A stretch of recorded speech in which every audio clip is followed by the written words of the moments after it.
Hey guys, welcome back to the channel. It's Friday, so it's Return to Collecting Top 50 of all time. This week we're going to do number 15 on the list. I am super pumped this week because this is one of my favorite players of all time. I've been doing a collecting run of his cards recently, and I'm just super stoked to get to his number on this list. So without further ado, let's jump into number 15. All right, guys, so number 15 on the list is Mr. Joe DiMaggio. So I've got my autographed baseball. My wife actually got me this for Father's Day last year. Awesome gift. Thanks, baby. Still love it very, very much. So, cards. Here's my run. Kind of had to condense it. We got a little bit of extra space on the sides of the background today, but there's my run. We'll start with the 38 Heads Up DiMaggio, number 274 with scribbles. This one's an SGC4. There's the back of that.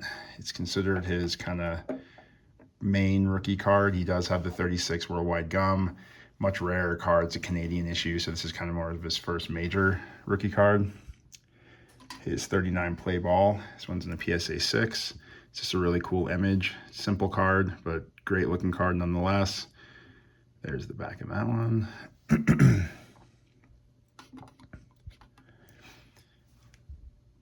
It's 1940 Play Ball. Cool kind of in-action image. Yankees won the pennant, so it's got the pennant down here. His name, some sporting goods on the bottom. There's the back of it. And then we've got his kind of iconic 1941 card, similar design to the 40, but with the color. There's the back of that one.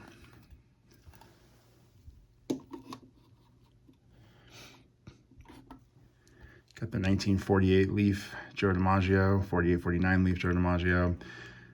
This one, great looking card. I do like the colors that they use, the green background, the blue with the red across the bottom.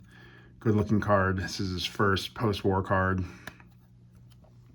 And then here's his 51 Burke Ross. So his last season he played was 51. So here's his 51 Burke Ross. This one's in the PSA 6. This is a new card to the collection. I haven't shown this one before.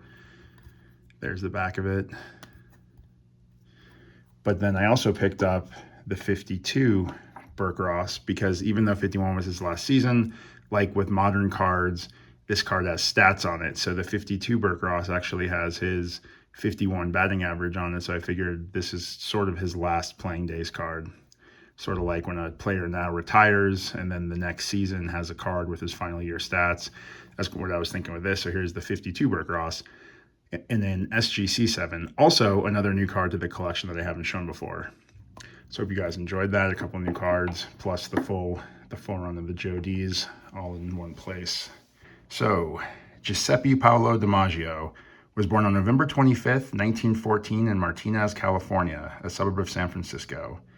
He was the 8th of 9 children born to Sicilian immigrants. His mother named him Giuseppe after his father since she was hoping that he'd be her last kid.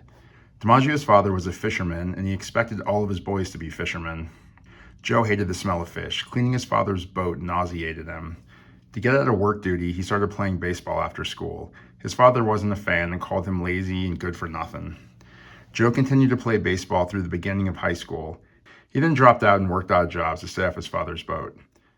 By the age of 17, DiMaggio was playing semi-pro ball. In 1932, his brother Vince convinced his manager to let Joe play shortstop for his San Francisco Seals of the Pacific Coast League.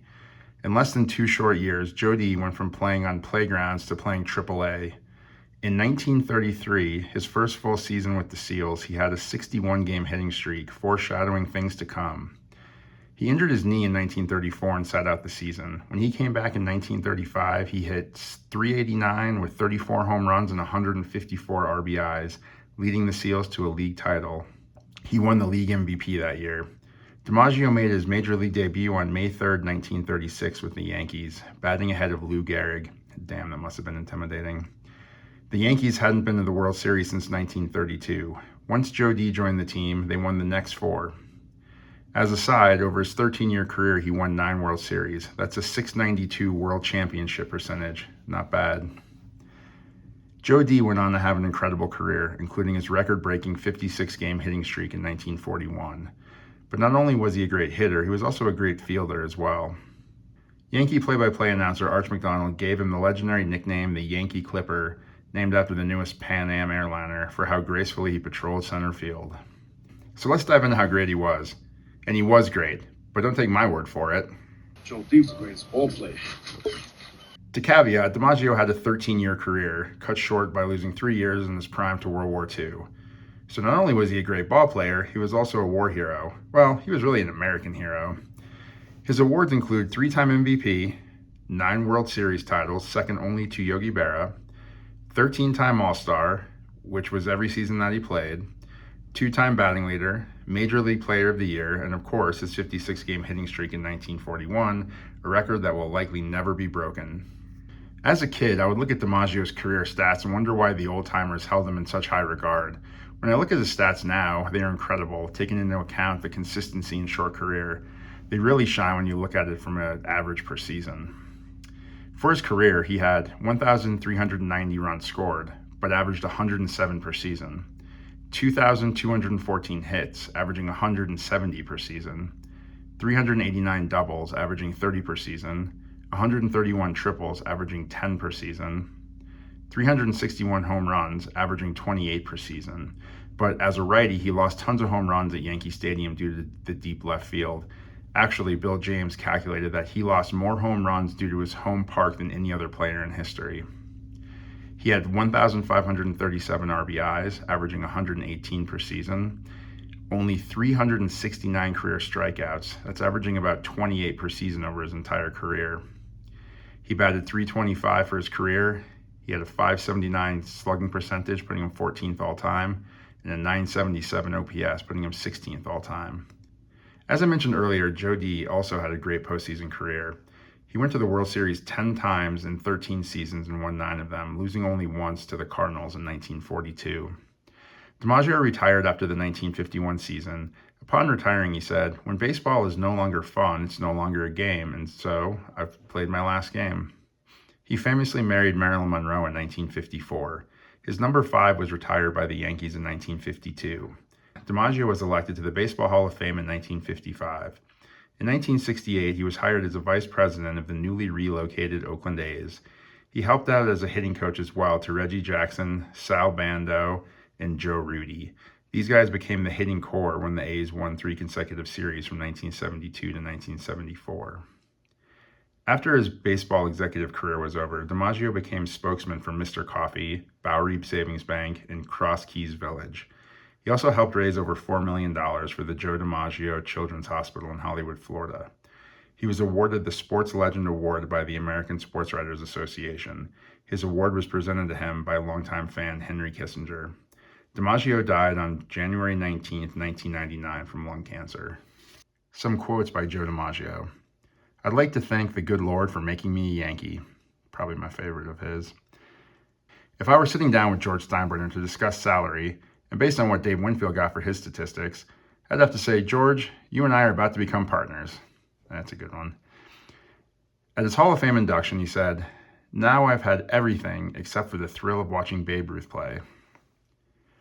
And now we'll close it out with some quotes about Joe D. "Joe DiMaggio was the greatest all-around player I ever saw. His career could not be summed up by numbers and awards. It might sound corny, but he had a profound and lasting impact on the country." Rival Ted Williams. "He's the most complete ball player I've ever seen. He can hit for power, run, throw, play the outfield." Manager Joe McCarthy, who was then asked if he could bunt, and McCarthy replied, "I'll never know." "Name a better right-handed hitter, or better thrower, or better fielder, or better base runner." That's right, a better base runner. "Did you ever see him slide when he hooked the bag with his toe? Absolutely perfect." Hank Greenberg. "Ted Williams was the greatest hitter I ever saw, but Joe DiMaggio was the greatest all-around player." Bob Feller. "There was never a day when I was as good as Joe DiMaggio at his best. Joe was the best, the very best I ever saw." Stan Musial. All right, guys. Well, I hope you really liked number 15, Mr. Joe D, the Yankee Clipper. If you agree or disagree with the ranking, let me know in the comments below. If you're subscribed to the channel, I appreciate your subscription. If you're not subscribed and you enjoyed the video, please subscribe. All right, guys. We'll talk to you soon.